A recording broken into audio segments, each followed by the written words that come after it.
Hi guys, my computer started yelling at me as soon as I hit the record button. Um, my name's Jenny. I'm super glad that we're getting to do this over like Zoom and just record it instead of doing it in class. So thank you for that. So let's just jump right in. So I'm doing my PowerPoint presentation on gender and succession drug courts. This is something that is pretty important to me just because I do work with specialty and diversion courts and drug court is my passion. So I'm going to be honest, I do not do this often. So, all right. We're going to start off with a literature review and just do a quick history of an article that I found. I found a couple really good articles that kind of helped me define what I wanted to do, and this is definitely one of them. So the drug courts were established in the late 1980s. It's basically an alternative to going to prison. Um, and so these programs are going to include treatment, a court oversight of some kind, and the monitoring of the participants that are in the program.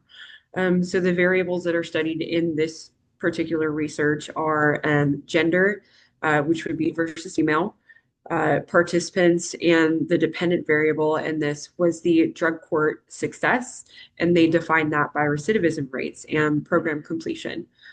So the other considered factors in their research, which I thought this was great, and that's actually where I got the ideas from mine, were the substance use patterns, the participant characteristics like age, employment, um, prior offenses, stuff like that. And I think it's really important to take all of those things into consideration. Um, so that was a really cool idea. Um, I'm going to keep moving myself around the screen so that we can see the slides. Um, so actually, I totally told you guys wrong. Did I tell you wrong? No. What's going on here?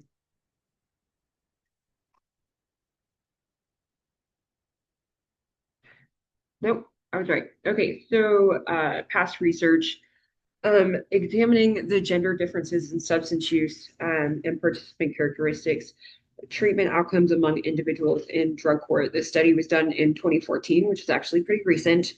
Um, so actually, their findings were interesting to me, considering this is what I'm looking at. So it says that gender is basically just not a major factor in the completion of the drug court program. Um, even though men and women are different in background, mental health, substance use disorder, all those things we discussed earlier. Um, but we did find that there were other important predictors, um, such as older participants were more likely to graduate, employment rate, and I think job satisfaction. No, it doesn't say that. I think it was in there. I just didn't put it in the slide.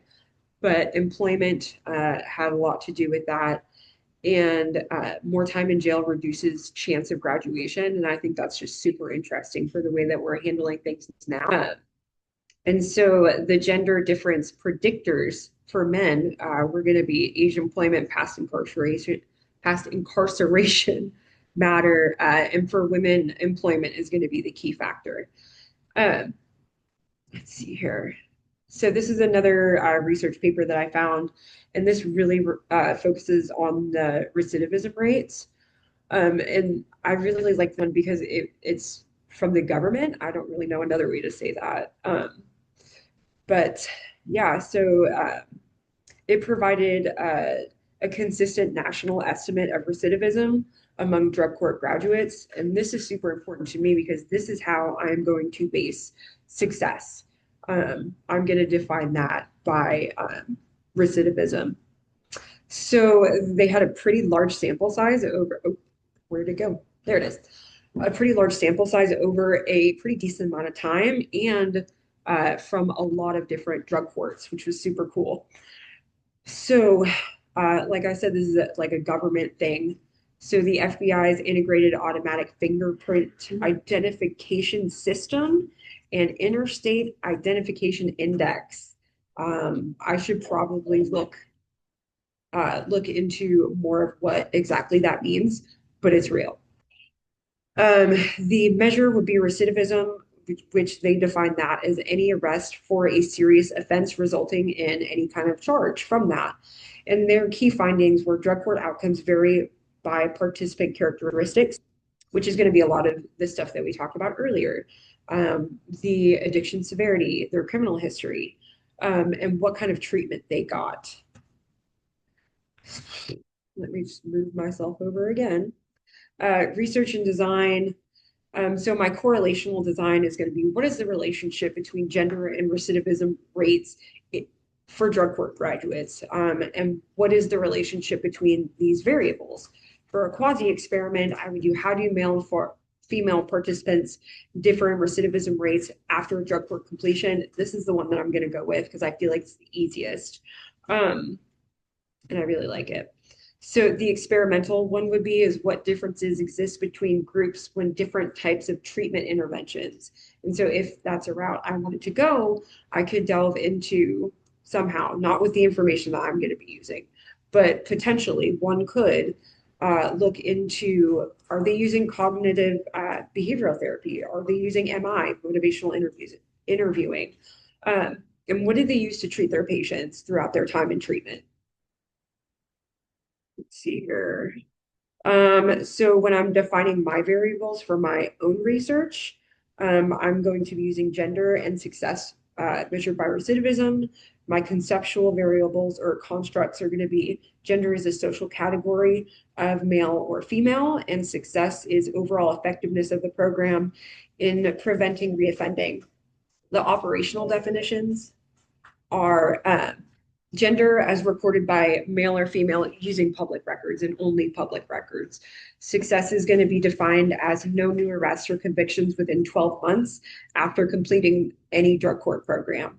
And so my research question is basically, does gender influence recidivism rates among these drug court graduates? And do female participants or are female participants more or less likely than the males to remain arrest free after they complete a program like this? So my methods here, I'm going to use adult men and women who completed drug court within the past 10 years. I thought that pretty good. And they are going to be identified via publicly available court and arrest records. They're going to be located through public state county court dockets, conviction databases, online court stuff.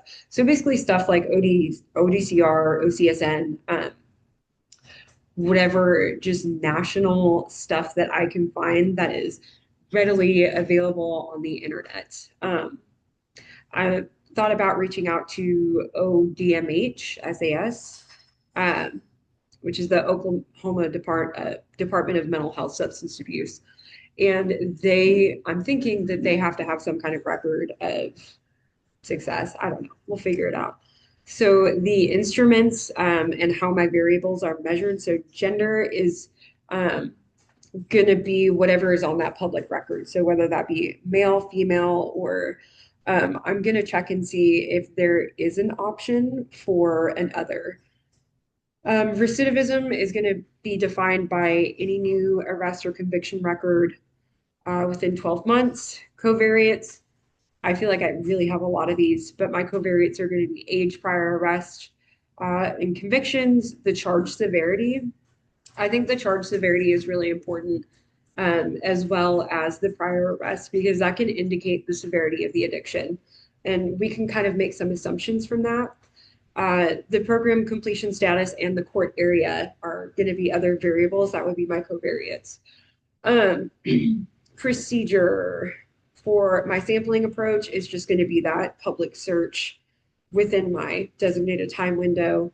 Um, I did some research into what propensity scores are, and I think I got it pretty well defined in my own mind, I guess. Propensity score helps compare people with similar backgrounds so we can see the real effect of the variable that we're studying. That's my dishwasher back there. Um, And so it's going to be the experimental with an independent and a dependent variable clearly defined. So my hypothesis is that I expect to find that gender plays a role in recidivism rates among drug court graduates. Specifically, I believe men will show um, kind of higher rates of recidivism within 12 months after case closure compared to women, um, even despite all of my covariates. Um, Gosh, that actually went really fast. So that's going to be it. That is my references. Thank you guys so much for listening, and I am looking forward to your comments, suggestions, stuff like that. Thanks so much. Have a great day.